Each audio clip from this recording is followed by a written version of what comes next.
Gauravattavin. Hare Krishna, Krishna Krishna, Hare Hare, Hare Rama, Rama Rama, Hare Hare. So we're going to read from Bhagavad Gita as it is, chapter 2, text 56. Dukkeshva anudvignamana, Anudviknamana Sukheshu vikataspraha, Sukhesu Vigataspраha Vitaraga bhayakrodaha, Vitaraga Bhayakrodha Sthitadir munir uchyate. Tatadir Munir Uchyate. So, can somebody please read it? Translation. One who is not disturbed in mind, even amidst the threefold miseries, or elated when there is happiness, and who is free from attachment, fear, and anger, is called a of steady mind. Purport. The word Muni means one who can agitate his mind in various ways for mental speculation without coming to a factual conclusion. It is said that every Muni has a different angle of vision, and unless a Muni differs from other Munis, he cannot be called a Muni in the strict sense of the term. Nasya Risir Yasya Matam Na Bhavinam Mahabharata Van Parva. But a Sthit Muni, as mentioned herein by the Lord, is different from an ordinary Muni. The Sthit Muni is always in Krishna consciousness, for he has exhausted all his business of creative speculation. He is called Prasanta Nihasya Mano Rathanantara, Srotra Ratna, or one who has surpassed the stage of mental speculation and has come to the conclusion that Lord Sri Krishna or Vasudev is everything. Vasudev Sarvam Iti Sa Mahatma Sudurlabha. He is called a Muni fixed in mind. Such a fully Krishna conscious person is not at all disturbed by the onslaughts of the threefold mysteries, for he has accepts all miseries as the mercy of the Lord, thinking himself only worthy of more trouble due to his past misdeed, and he sees that his miseries by the grace of the Lord are minimized to the lowest. Similarly, when he is happy, he gives credit to the Lord. Thinking himself unworthy of the happiness, he realizes that it is due to only to the Lord's grace that he is in such a comfortable condition and able to render better service to the Lord. And for the service of the Lord, he is always daring and active and is not influenced by attachment or aversion. Attachment means accepting things one and gratification, and detachment is the absence of such sensual attachment. But one fixed in Krishna consciousness has neither attachment nor detachment because his life is dedicated in the service of the Lord. Consequently, he is not at all angry even when his attempts are unsuccessful. Success or no success, a Krishna conscious person is always steady in his determination. So Krishna is continuing to encourage Arjuna to fight. So Krishna is telling him, don't be disturbed in the mind. Be a Muni. Prabhupada is pointing out, a Muni means one who, a mental speculator, and each Muni may come have their own philosophy, But Prabhupada is pointing out the difference between a Sthitadir Muni and a regular Muni. Sthitadir Muni, as per Mahabharata, Srila Prabhupada is saying, is who is Krishna conscious. He's of steady mind.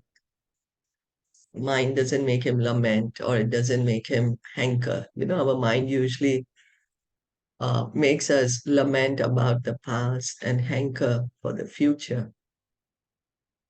If we'll see, if we try to analyze, mostly that's what our mind just throws us like a ball from past to future, lamenting and hankering.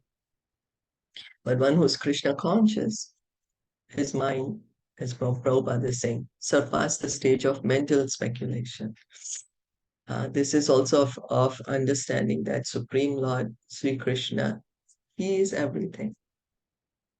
He's the cause of all causes. Of course, such a great soul is very rare. Krishna himself is saying that. But he's not disturbed. What are the three miseries, threefold miseries that are mentioned? Threefold miseries of material life. आध्यात्मिक, आदि भौतिक and आदि देव. So what do they mean?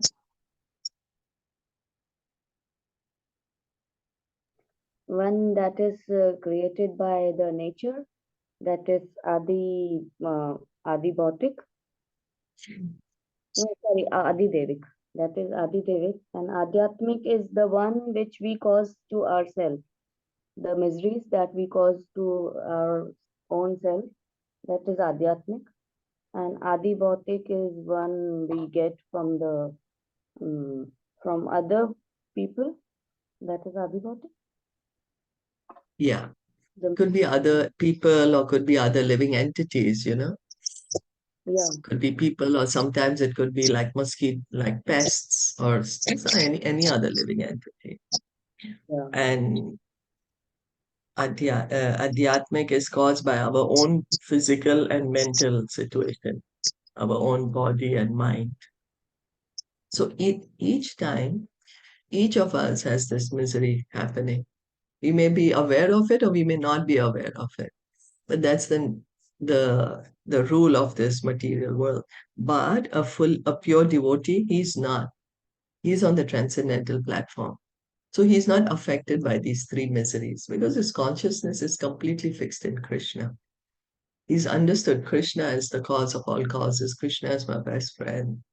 He's completely understood it. So he's not affected by the miseries as we are.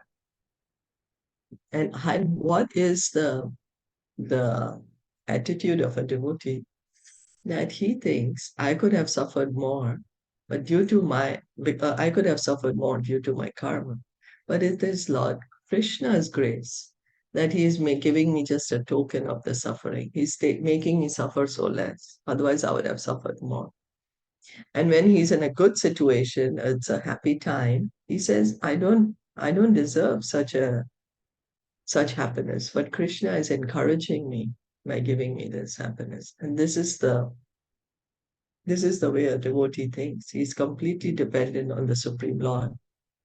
And because of that, he's always calm, peaceful, attached. He's completely peaceful. He's not attached to, to anything that's going around him in the material world, not influenced by attachment or aversion.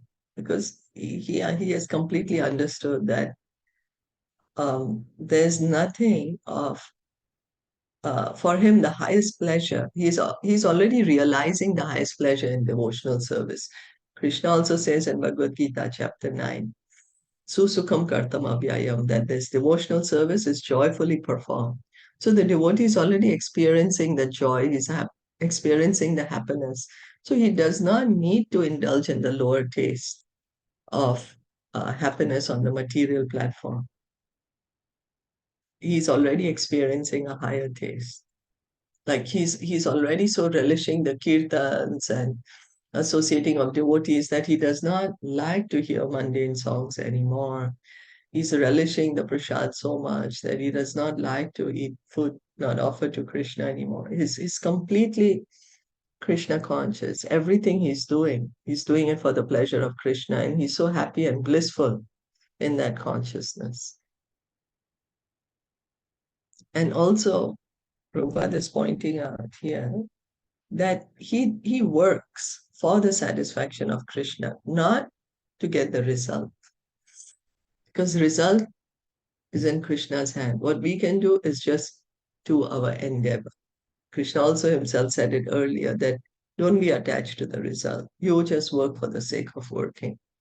It may be happiness or distress, victory or gain. So here Prabhupada is again pointing out that whether he is successful or not successful, he simply acts in Krishna consciousness. It's not that he doesn't act. He does not give up his Krishna consciousness or activity in Krishna consciousness, but he's determined in his position of Krishna consciousness. Is that okay? Yes.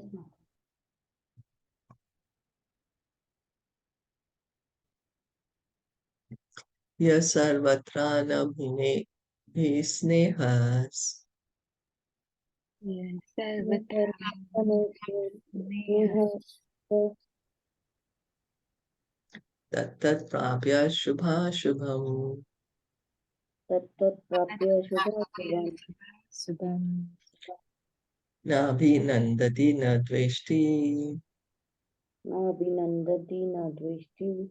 Vesti. Tasya pragya pratisthita. Tasya. Tasya pragya pratishthatha. Translation.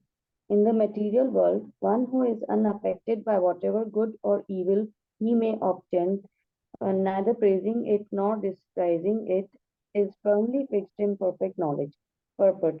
There is always some upheaval in the material world which may be good or evil. One who is not agitated by such material upheavals, who is unaffected by good and evil, is to be understood to be fixed in Krishna consciousness. As long as one is in the material world, there is always the possibility of good and evil because this world is full of dualities. But one who is fixed in Krishna consciousness is not affected by good and evil because he is simply concerned with Krishna, who is all good absolute. Such consciousness in Krishna situated one in a perfect transcendental position called technically samadhi. So Krishna is further giving him transcendental knowledge and saying, be fixed in Krishna consciousness, be fixed in perfect knowledge. Perfect knowledge is Krishna consciousness. And he's saying not to be affected by whatever good or evil he may obtain, neither praising it nor despising it. So Prabhupada is saying that this platform is possible only for a Krishna conscious person. We get affected by what's happening around us. Here we get affected. Oh, it's a good thing happening. We are happy. There's bad things happening. It puts us down. We try to question. We get bewildered. We wonder what's happening, why it's happening. So here, Krishna is saying he's unaffected. The pure devotee is completely unaffected by what's going on. The good and evils rather, not what's going on. It's not that he's not aware of what's going on, but it does not affect him. He still continues his duties in Krishna consciousness without being affected by what's going on. So he's always acting in Krishna consciousness. He does not stop that. Okay?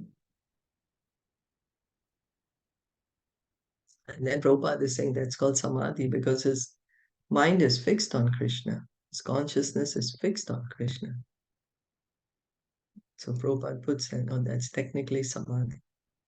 Yada samharate chayam Yada samharate chayam kurmo angani va sarvashaha kurmo anganiva sharvasa indriyarthebhyas indriyani indriyarthebhyas tasya pragya pratisthita.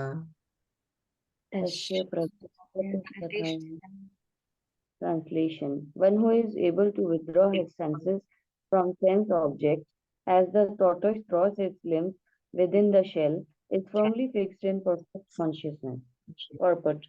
The test of a yogi, devotee, or self realized soul is that he is able to control the self according to his plan. Most people, however, are servants of the senses and are thus directed by the dictation of the senses. That is the answer to the question as to how the yogi is situated. The senses are compared to venomous serpents. They want to act very loosely and without restrictions. The yogi or devotee must be very strong to control the serpents like the snake charmer. He never allows them to act independently. There are many injunctions in the revealed scriptures Some of them are do nots and some of them are do's.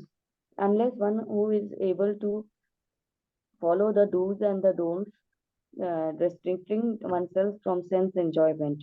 It is not possible to be firmly fixed in Krishna consciousness. The best example set herein is the tortoise.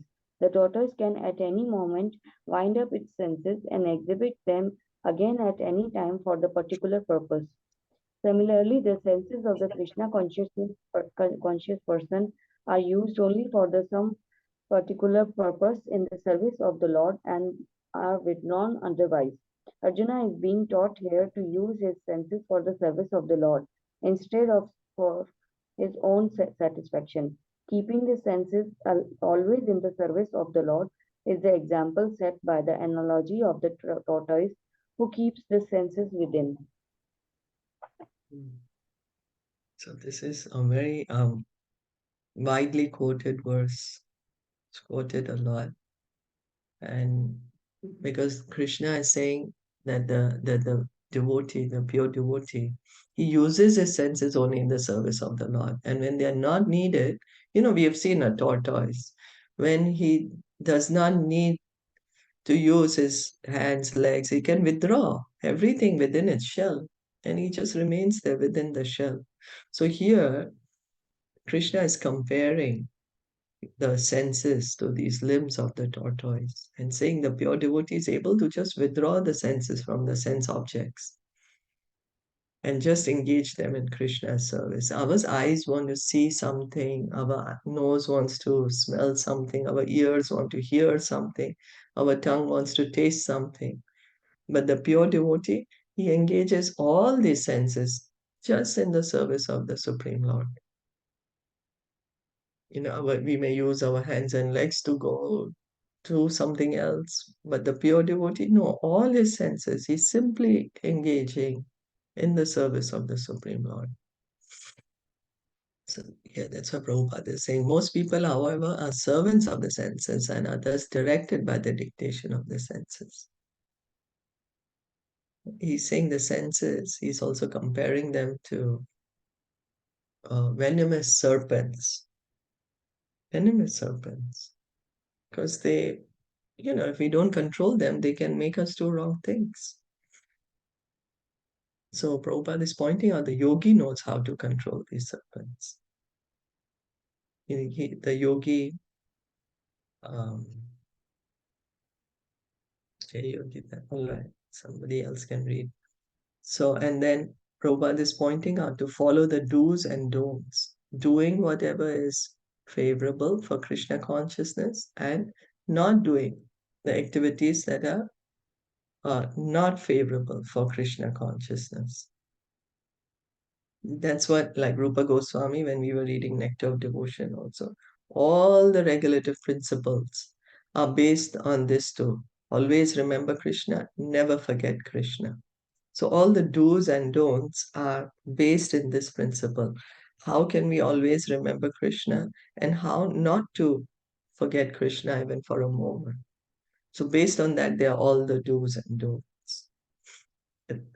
If we see the entire rules and regulations are based on that. So here then Prabhupada is being also explaining that Arjuna, Krishna is telling Arjuna, you engage, you engage yourself, your senses in my service. That's the perfection of your senses. And through Arjuna, Krishna is telling us to do whatever duty we need to do, but offer the result to Krishna. In that way, we are engaging our senses in the master of the senses. We are thinking we are the master of the senses, because the body belongs to me. But the body actually belongs to Krishna. So the senses also belong to him.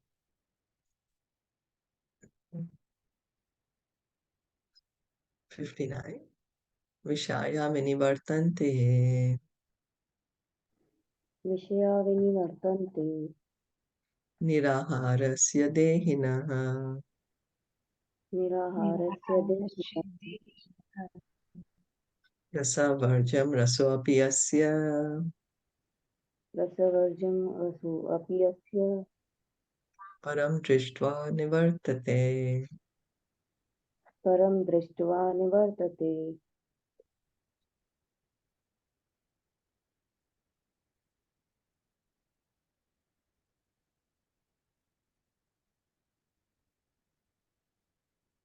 Translation and Okay. purport. The embodied soul may be restricted from sense enjoyment. The taste for sense objects remains.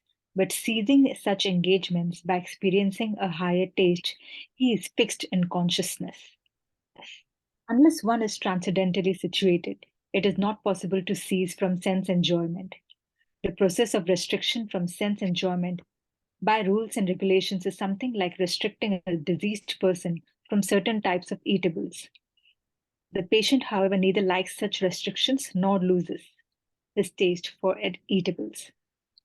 Similarly, sense restriction by some spiritual process like Ashtanga Yoga in the matter of Yama, Niyama, Ashana, Pranayama, Pratyahara, Dharana, Dhyana is recommended for less intelligent persons who have no better knowledge. But one who has tasted the beauty of Supreme Lord Krishna in the course of his advancement in Krishna consciousness no longer has a taste for dead material things. Therefore, restrictions are there for the less intelligent neophytes in the spiritual advancement of life. But such restrictions are only good until one actually has a taste for Krishna consciousness. When one is actually Krishna conscious, he automatically loses his taste for the pale things. So then Krishna continues to tell Arjuna that, the we may be restricted, as he was saying earlier, that control the senses. And Prabhupada is saying, otherwise, the uncontrolled senses are like serpents. They should be controlled. So here, then Krishna is going on to say that one may control the senses, but the taste may be there. The desire to do such things may be there, although one is stopping on a superficial level, controlling not to do. But the desire to do them may be there. But then, gradually, when one progresses in Krishna consciousness, then even the desire to engage in material sense gratification goes away. Why? Because the devotee is experiencing much higher pleasure. Krishna is the source of pleasure, he's the reservoir of pleasure. And so the devotee is completely happy in engaging devotional service to the Lord. So he doesn't need the lesser pleasures. When we have the real thing, we don't need the fake. When it could be anything, we have a real diamond, then we don't care for the fake one. So here the devotee, he's completely Krishna conscious. So he's completely happy engaging in Krishna service. So he doesn't need to, he's not attracted to the material pleasures. And Prabhupada is saying the process of restriction from sense enjoyment is something like restricting a diseased person. The doctor, when we go to him, he may say that the doctor will say that suppose it's a stomach ailment, then he'll say, okay, you take this medicine and then don't eat fried, don't eat spicy. Like he may give us, a list of things. So a do and a don't, right? So the do and don't. Now, the do and don't of spiritual life. Chant the Hare Krishna mantra. Don't engage in sinful activities. Yeah, it's like that. Engage the senses in service of Krishna. So, and initially, this do's and don'ts, Prabhupada is saying, is essential. But as a devotee progresses in devotional service, he automatically wants to just do more and more, be more and more with Krishna. Because Krishna is so sweet, who has tasted the beauty of Supreme Lord. And Krishna is very, very, he's the most attractive person. Krishna is most attractive. And then he attracts the heart of the devotee. So the devotee wants to be more and more with Krishna, engage more and more in Krishna's service. So that's where Prabhupada is pointing on. When one is actually Krishna conscious, he automatically loses his taste for pale things. He doesn't desire the fake, the temporary happiness. which we experience in the material world. He's already experiencing the highest happiness in Krishna consciousness. Yatato hi api kaunteya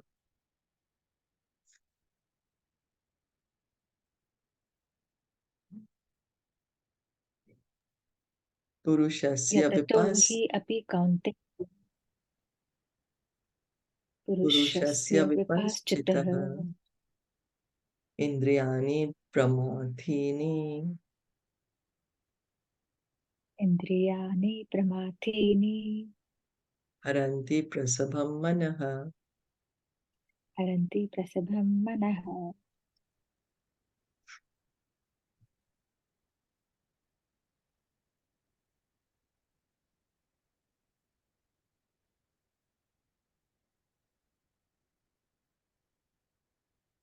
Translation and purport.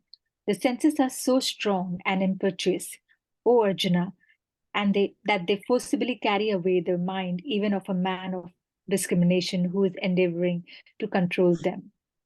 There are many learned sages, philosophers, and transcendentalists who try to conquer the senses. But in spite of their endeavors, even the greatest of them sometimes fall victim to material sense enjoyment due to the agitated mind. Even Vishwamitra, a great sage and perfect yogi, was misled by Menaka into sex enjoyment, although the yogi was endeavoring for sense control with severe types of penance and yoga practice. And of course, there are so many similar instances in the history of the world. Therefore, it is very difficult to control the mind and senses without being fully Krishna conscious. Without engaging the mind in Krishna, one cannot see such material engagements. A practical example is given by Sri Yamunacharya, a great saint and devotee who says, Shilpa, can you see the Sanskrit verse? Okay, let me try. Yad avadi mama cheta Krishna padaravinde navanava rasa dhamani udyatam rantum asit tat avadi bata nari sangame yamane bhavati mukha vikara susthu nishtivanam cha. Thank you. Since my mind has been engaged in the service of the lotus feet of Lord Krishna, and I have been enjoying an ever new transcendental humor, whenever I think of sex life with a woman, my face at once turns from it, and I spit at the thought. Krishna's consciousness is such a transcendentally nice thing that automatically material enjoyment becomes distasteful. It is as if a hungry man had satisfied his hunger by a sufficient quantity of nutritious eatables. Maharaj Ambarish also conquered a great yogi, Durvasha Muni, simply because his mind was engaged in Krishna consciousness. Savai Sarvai mana Mana. Krishna. Please. I think you can read. Savai Thank you. mana Krishna padaravindayor vachamsi vaikunta gunanuvarnane. So Krishna is continuing to explain to Arjuna, giving him this knowledge that our senses, we may artificially try to control them, but they can get the better of us. Mostly they do get the better of us if we are artificially, superficially trying to control them. Prabhupada is helping us understand this point by giving the example. Vishwamitra, he's a great yogi, great mystic. He was doing his practices, yoga practice for 60,000 years. It's a long, long time. So we can see the austerity that he's put in, the penance, the time, the effort. So for 60,000 years he was doing it. But yet he got attracted to Menaka.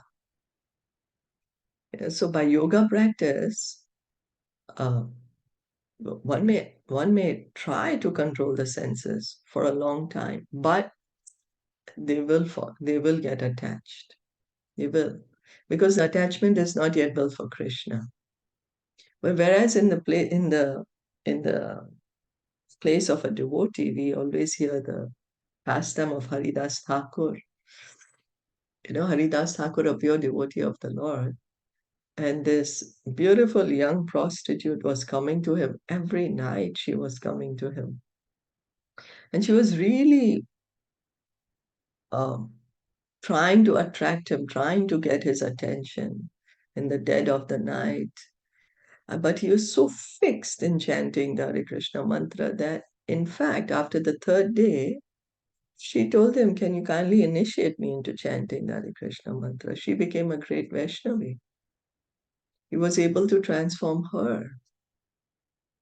As we were hearing yesterday in teachings of Lord Chaitanya, the devotee is like a chintamani, he's like a touchstone. Wherever he goes, he makes other people devotees. So instead of being influenced by her, he influenced her. And that is the difference. When one becomes a devotee of the Supreme Lord, then automatically the senses get controlled. What happens is, because it's only when we chant the Hare Krishna mantra, then the desire to sin, which is there in our heart, that gets burnt out. That does not get burnt out in any other process.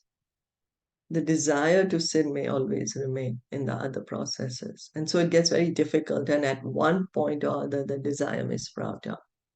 But the pure devotee, because he's so completely, he's doing his bhajan so perfectly, his desire to sin has also been burnt off.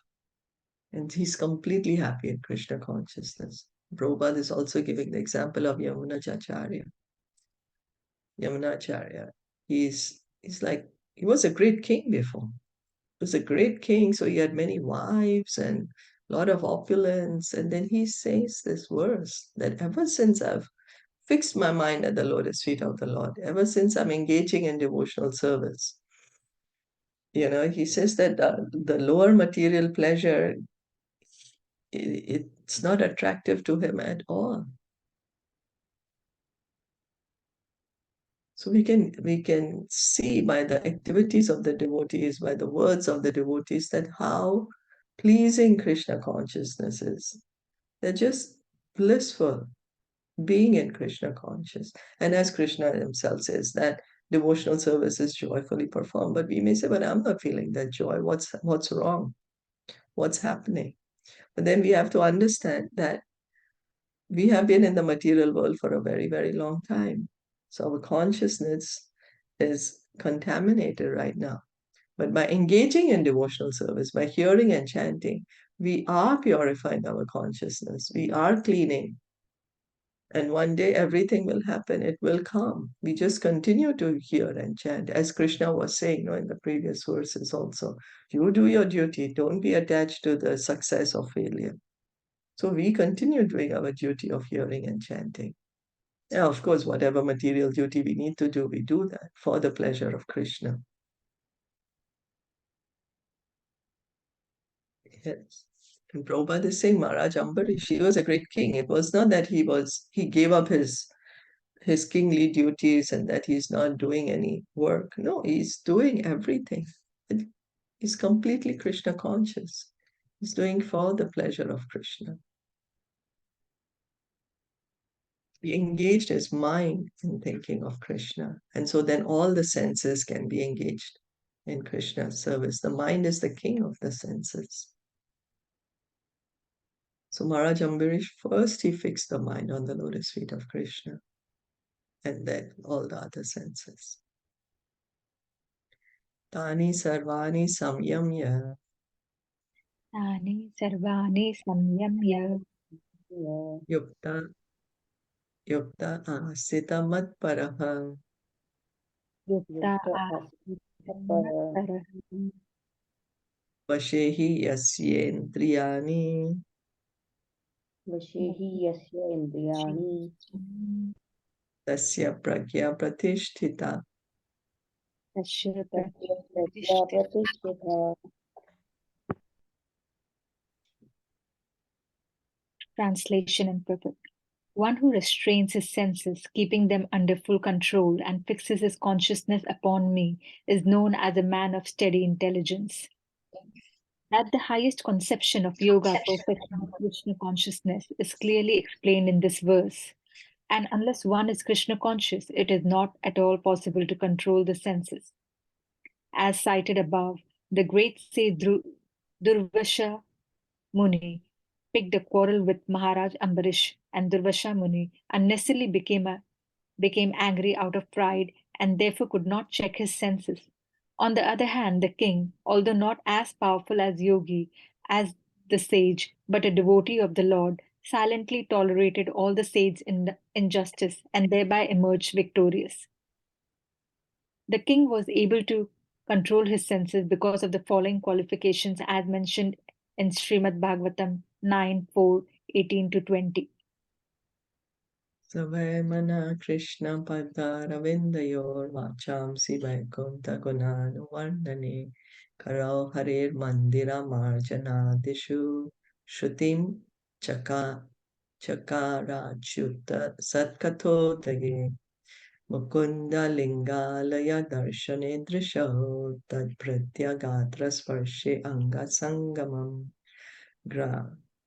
Grahanam cha tatpada saroja saurabhe Srimattulasya rasanam tad arpite Pado harishetra padanusarpane Shiro rishikesha pada bhivandane Kamam cha dasye natu kama kamyaya Yathottama shloka janashraya ratihe.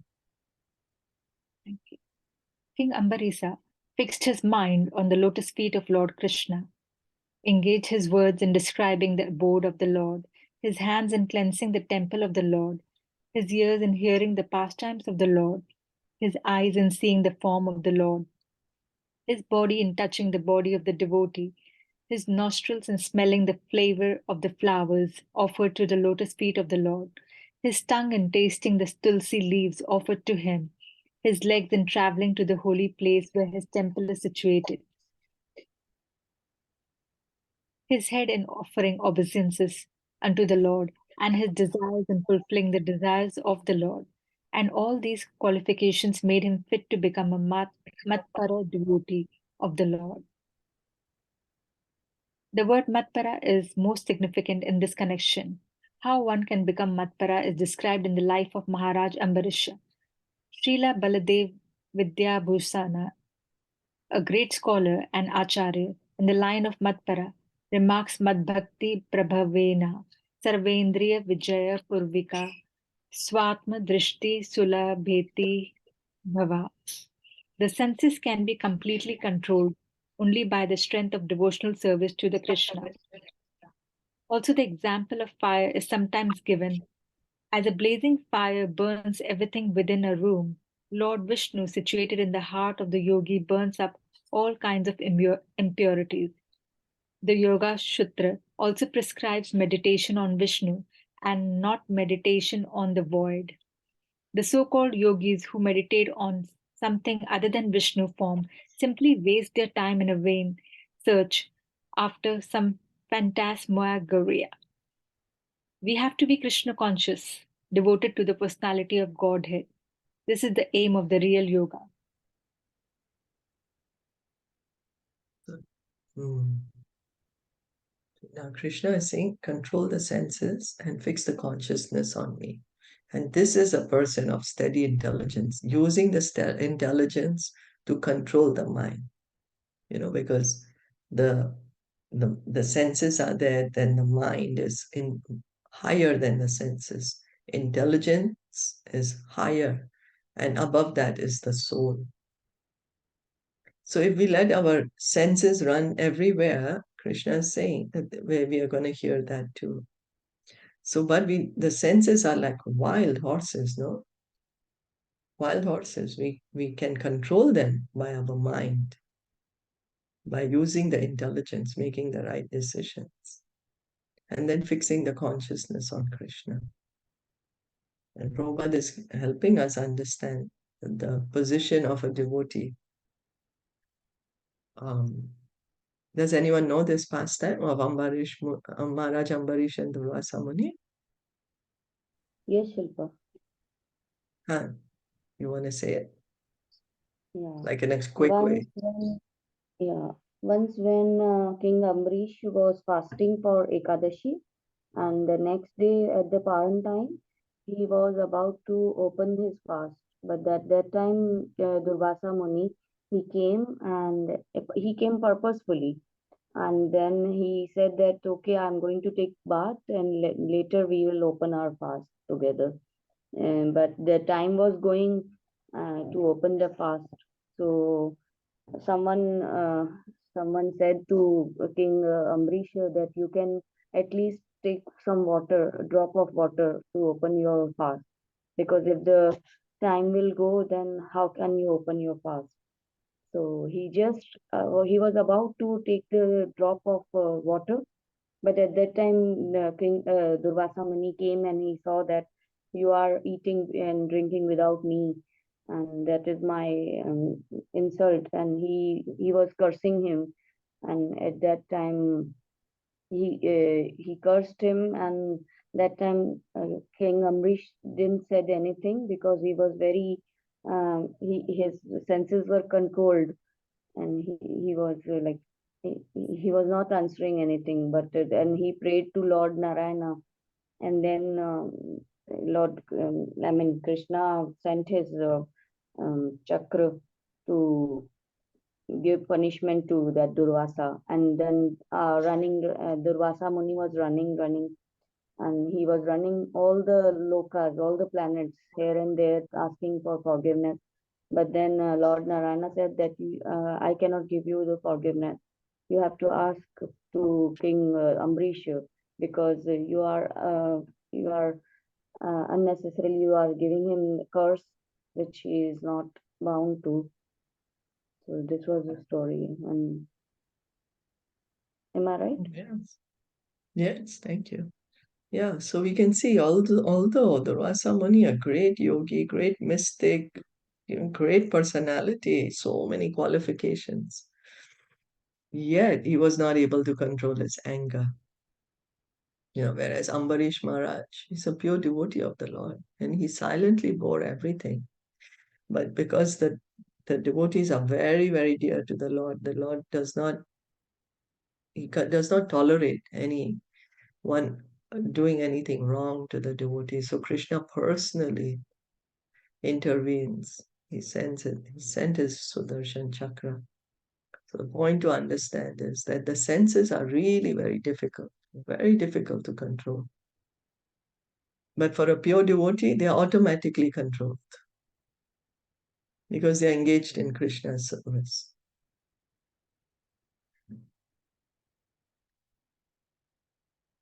And then Srila Prabhupada is giving us this beautiful example of Maharaj Ambarish, that what did he do? What was he doing? He fixed his mind on the lotus feet of Lord. And then what did he do? All the other senses. Words, he's speaking about the abode of the Lord. Hands, he's cleaning the temple of the Lord. Ears, he's hearing the pastimes, hearing from Bhagavad Gita. Eyes, seeing the beautiful form of the Lord. Body, touching the body of the devotee. Nostrils, smelling the flavor of flowers offered to the lotus feet of the Lord. Tongue, tasting tulsi leaves. Legs, and traveling to holy place where the temples are. Head, in offering obeisances. And what is his desire? Just to please the Lord. So this is a Matpara devotee, Lord Srila Prabhupada is saying. Bhagavatam is saying this. He's a Matpara devotee. What is his desire? Simply to satisfy Krishna, fulfill Krishna's desires.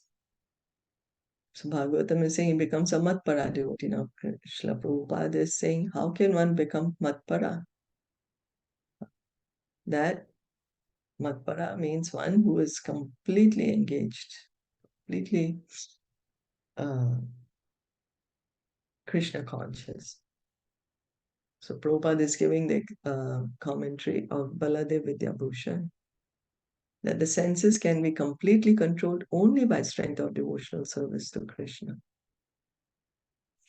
We may artificially try to control the senses, but If we really want long-term, permanent, then the senses have to be engaged in service to Krishna. And then Prabhupada is also pointing out that, Krishna within the heart, he cleans our heart. He cleans away our impurities when we are engaging in devotional service. So the desire to sin, as we just said a little earlier, that goes away. Because Krishna is cleaning those impurities, those impure desires. So we have to see, who is the servant? Here we are making the mess, putting dirty things in our heart, and Krishna is cleaning. Lord Vishnu is cleaning the heart. He's helping us burn up all our impurities. And then Prabhupada is also pointing out that meditation, yoga, many people think, oh, when I'm doing yoga, when I'm meditating, I can meditate on anything, anyone, meditate on any demigod or any light or maybe some candle or nothing or any shape or form or anything. But no, the scriptures are very specific to say that we have to meditate on on the form of Lord Vishnu. Lord Kapila Dev in third canto of Srimad Bhagavatam, he describes it so much in detail that how the yogi is sitting in meditation and he's meditating on the Paramatma in the heart. Paramatma is the Vishnu form. Here, Prabhupada is pointing, the Yoga Sutra also mentions the same. That is yoga, fixing the mind on the Supreme Lord Krishna. So Prabhupada is saying this is the aim of real yoga, to be Krishna conscious. So we can move about, not that we have to sit down. How long can we sit down? An hour, 2 hours, not more, no? What about the other 22 hours of the day? So the consciousness, being Krishna conscious, doing everything for the pleasure of Krishna. And in that way, the senses are automatically controlled.